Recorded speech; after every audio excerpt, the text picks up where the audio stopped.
morning, student. Hope you all are fine and you must have enjoyed your summer break and along with the little bit studies. So, as our PTs are coming, though we have to start our revision. Revision of the chapter which is coming in your PT, that is rational number. So, today we will revise equivalent rational numbers, standard form, comparison of rational number and number line. Now, let us start with. Now, let us revise the definition of rational number. Rational number, any number in P by Q form where Q is not equal to 0. Like, and P and Q are integers except Q is not equal to 0. जो denominator है वो 0 नहीं होना चाहिए. तो -2/3, -3/11, -4 upon -13 are the examples of rational numbers. But if I will say 3/0, so this is not defined and it is not a rational number. याद रखना, अगर 0 से डिवाइड हो रहा है तो वो रैशनल नंबर नहीं है. And divisibility by 0 is not defined.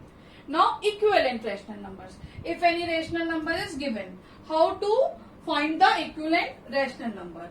What we have to do? We have to multiply its numerator and denominator by a same number. Either we can multiply or we can divide. So -14/18 is the equivalent rational number of this. Now similarly this question is given -15/40. तो इसमें हम divide भी कर सकते हैं, but वो same number ही होना चाहिए. सपोज हम 5 से डिवाइड कर रहे हैं तो न्यूमरेटर एंड डिनोमिनेटर दोनों को सेम नंबर से डिवाइड करना है. तो -15 divided by 5 is -3 and 40 divided by 5 is 8. तो आंसर हमारा आ जाएगा -3/8. तो इस तरीके से हम इक्विवेलेंट रैशनल नंबर्स निकाल सकते हैं. अब इसमें क्वेश्चन कैसे आएगा? क्वेश्चन ऐसे आएगा कि यहाँ पे अगर 14 लिखा है तो यहाँ पे ब्लैंक दिया होगा. तो आपको देखना होगा कि 7 को किससे मल्टीप्लाई करें कि 14 आ जाए. 2 से करेंगे तो इसके न्यूमरेटर को भी 2 से मल्टीप्लाई कर देंगे तो आंसर आ जाएगा -4.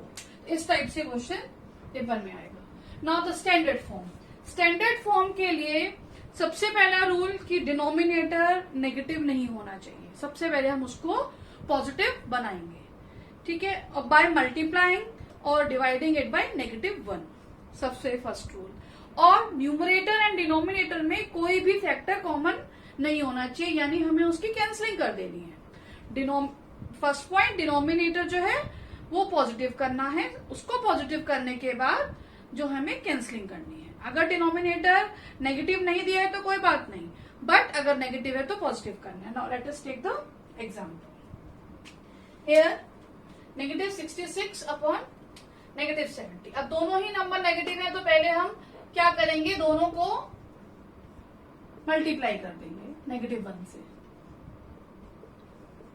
तो ये आंसर आ जाएगा 66/70. अब इसकी हम कैंसलिंग कर देंगे. हमारा आंसर आ गया 33/35. अब इस स्टेप को, जैसे मैंने मल्टीप्लाई करके दिखाया, ये तो डिस्क्रिप्टिव स्टेप हो गया.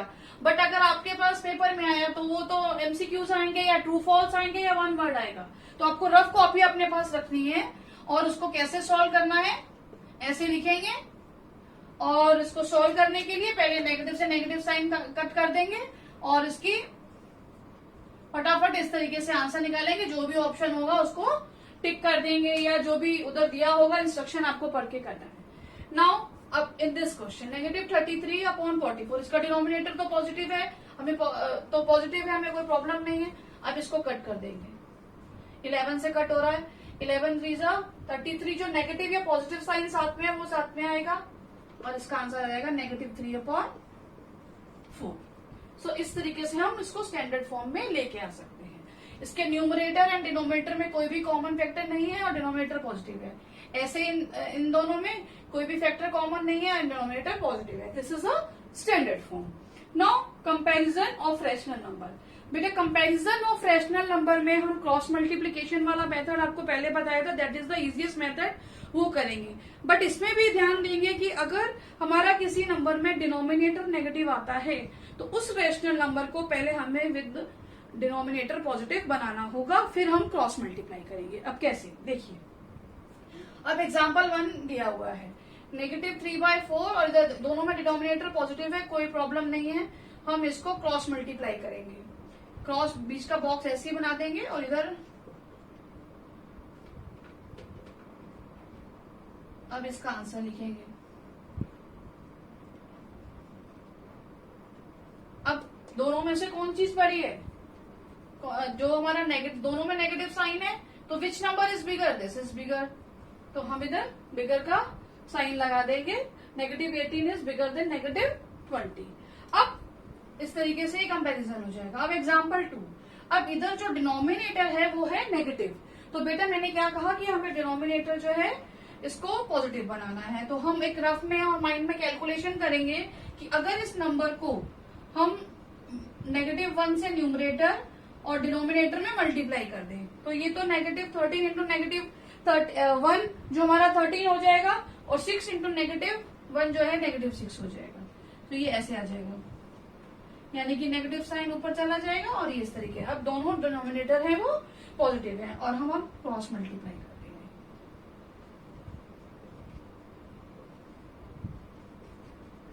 आंसर आ गया -42 और 13 3 39, ये भी नेगेटिव नंबर। इधर इक्वल टू का साइन नहीं आएगा बेटा, इधर बॉक्स लगाएंगे। अब इसमें लेस देन ग्रेटर देन लगेंगे। अब नेगेटिव साइन है, जैसे इंटीजर्स होते हैं हमारे, जो -39 है दैट इज बिगर देन -42, तो हम यहाँ पे ग्रेटर देन का साइन लगा देंगे। अब बेटा कभी भी कंपैरिजन हमारा 0 के साथ आता है, तो कोई भी नेगेटिव नंबर है वो 0 से ऑलवेज लेस होता है। तो यहाँ क्रॉस मल्टीप्लाई आपको कुछ नहीं करना है, सीधा देख लीजिए। अगर वो नंबर नेगेटिव है तो ये हमेशा लेस देन होगा, और अगर वो पॉजिटिव है तो वो हमेशा ग्रेटर देन होगा। अब क्वेश्चन में आपको ध्यान देना है, अगर क्वेश्चन इस तरीके से आ जाए कि दोनों ही नंबर नेगेटिव है, तो सबसे पहले क्या करना है आपको, इसका जो डिनोमिनेटर है वो पॉजिटिव बनाना है। उसको बनाने के लिए क्या होगा कि ये दोनों नेगेटिव साइन जो होंगे कैंसिल हो जाएंगे। अगर ये क्वेश्चन इस तरीके से आता है तो इसको आप कैंसिल करेंगे, तो हमारे पास ये सिंपल नंबर आ गया 3/13। अब कैसे कंपैरिजन करेंगे, ये पॉजिटिव नंबर है तो ये बिगर होगा। तो इस तरीके से हमें कंपैरिजन करना है। Now we will go to the next topic. Now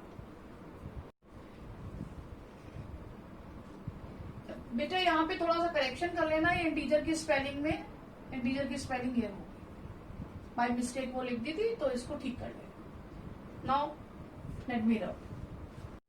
now there are some facts about the rational numbers, that every whole number is a rational number. कोई भी होल नंबर होगा वो रैशनल नंबर है।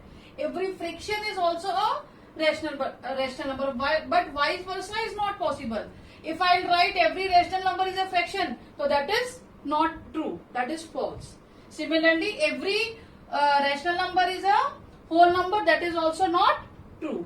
Now, every integer is a rational number, but vice versa is not possible, that is not true. If I'll write every rational number is an integer, so that is not true.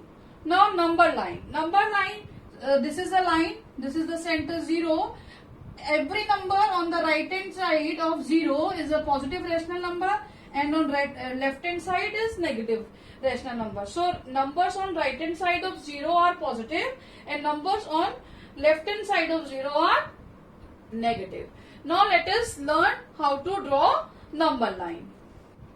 Now representation of rational number on number line. Our first question is -5/7. It is a negative number, so it lies on the left hand side of a 0. And how to draw this? Beta, you have to keep in your mind that this number is less than 0.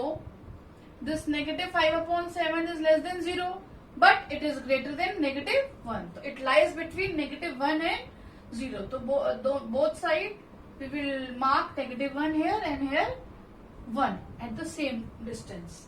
Now -5/7, what is the denominator? तो 0 से 7, तो 0 से 1 तक हमें इसके 7 equal parts कर देने हैं. आप स्केल से ले लेना इक्वल डिस्टेंस. मैं जैसे मार्क कर रही हूं 1,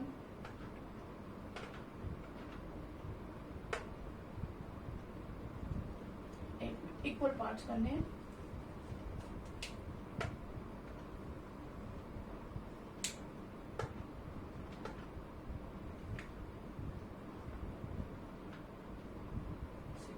देखिए इक्वल 7 पार्ट्स करने, तो 1 2 3 4 5 6 7 पार्ट्स हो गए. तो जिसका फर्स्ट पार्ट है वो हो जाएगा -1/7, दिस इज -2/7, -3/7, -4/7, -5/7, it is -6/7 और this is -7/7, that is equal to -1. और हमें क्या रिप्रेजेंट करना है? -5/7. तो this is our answer. So now our next question is 1/3. So 1/3 lies between 1 and 2. So this is a positive number. It is lying on the right hand side. So at an equal distance, what we will do? We will mark 1 and 2 here and here, -1 and -2. This is just for representation on the other side, but we have to draw this on the right hand side because it is a positive number.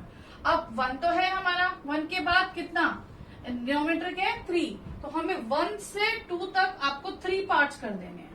आपको कितने mark लगाने पड़ेंगे? 2 mark लगाएंगे तो equal 3 parts हो जाएंगे. This will be 1/3 and this is 1 2/3. तो this is our answer. Similarly now it is अ 7/2. तो this is a improper fraction, तो इसको हम पहले कन्वर्ट करेंगे मिक्स फ्रैक्शन में. This will be 3 1/2. तो this number 3 1/2 is basically greater than 3 and less than 4. It is lying between 3 and 4. So here we will mark up to 4. This is 1, this is 2, this is 3 and 4. And on right hand side, -1, -2. That is enough. 2 marks are enough. Now 3 and 4 के बीच में लाई कर रहा है 3.5. तो 3 तो है हमारे पास, but उसके बाद क्या हमें कितने पार्ट करने हैं? 2 पार्ट्स. 2 पार्ट्स कैसे हो जाएंगे? 1 लाइन ड्रॉ करेंगे तो 2 पार्ट्स हो जाएंगे. तो दिस विल बी 3 1/2 एंड 3 2/2 क्या होता है? वो तो 4 होता है. तो this is our answer. So in this way we can draw our number line. अब क्वेश्चन अराइजेस कि पेपर में कैसे आएगा. आपको कोई एक नंबर लाइन ड्रॉ करी होगी और उसमें कोई नंबर मार्क किया होगा और आपसे पूछा जाएगा whether it is drawn correctly और नॉट. तो in this way this question will come in the paper. So now let us do some more questions. Now let us do some true false and fill in the blank based on the topic which we have revised today. Now first question is the rational number -13/-17 lies on left hand side of 0. तो ये सबसे पहले देखना है ये number कहाँ लाई करता है. बेटा यहाँ देखना कि अगर दोनों नेगेटिव हैं तो सबसे पहले हमारा ये नेगेटिव और नेगेटिव कैंसिल हो जाएगा और ये नंबर क्या हो जाएगा? 13/17. तो ये क्या है? एक पॉजिटिव नंबर है. तो ये लेफ्ट हैंड साइड पे कैसे हो सकता है? तो दिस इज फॉल्स. तो जो क्वेश्चन आए तब ये जरूर देख लेना, नेगेटिव पॉजिटिव साइन का जरूर ध्यान देना. और अगर हो तो रफ कॉपी आपको हमेशा अपने साथ रखनी है क्वेश्चंस करते हुए. ठीक है. Now next question is 0 is the whole number. Yes it is a whole number but it is not a rational number. No, every whole number is a rational number. तो this is also false. Now next is every rational number is an integer. मैंने अभी आपको बताया था कि every integer is a rational number, but ये reverse लिखा है कि every rational number is a integer. तो इट इज नॉट पॉसिबल. तो this is also false. Now next is 0 lies on the left hand side of 3/7. Yes it is a positive number. तो positive number हमेशा 0 के right hand side पे होता है. तो 0 कहाँ हो गया? लेफ्ट हैंड साइड पे. तो this is true. Only 1 is true. Every question is false. Now fill in the blanks. Here यहाँ पे आप देखेंगे कॉन्सेप्ट कौन सा यूज हो रहा है, इधर इक्विवेलेंट रैशनल नंबर का कॉन्सेप्ट यूज हो रहा है। अब आप देखेंगे 5 को 20 बनाने के लिए हम किससे मल्टीप्लाई करेंगे, इसको हम मल्टीप्लाई करेंगे 4 से, तो इसके न्यूमरेटर को भी हम 4 से मल्टीप्लाई कर देंगे और आंसर आ जाएगा इधर ब्लैंक में -12। ऐसे ही 0 यहाँ पे ब्लैंक ब्रैकेट ये बॉक्स दिया है और बताना है कि यहाँ naturally less than, greater than और इक्वल टू के साइन में से कोई एक साइन आएगा, देखते हैं क्या आएगा। अगेन इधर देखिए राइट हैंड साइड पे दोनों के साथ नेगेटिव साइन दिया हुआ है, तो नेगेटिव नेगेटिव कैंसिल होगा और ये 3/5 हो जाएगा। तो again this is a positive number, तो दिस इज बिगर, तो we have to make a greater 0 is less than 3/5, so this sign we have to put. Now standard form of this, again this is negative negative पहले cancel करेंगे and 11 3s are 33 and 11 9s are 99। अभी ये फिर से cancel हो रहा है, इसको फिर कैंसिल करेंगे, 3 1s are 3 and 3 3s are 9, answer आ जाएगा 1/3। तो दिस इज अवर आंसर। तो हमें बहुत ध्यान से इसको करना है, हमेशा अपनी रफ कॉपी आपके साथ रखनी है। कल हम addition, subtraction and multiplication of rational number revise करेंगे, तो बेटा come up with a little bit preparation and we will revise this topic tomorrow. Thank you.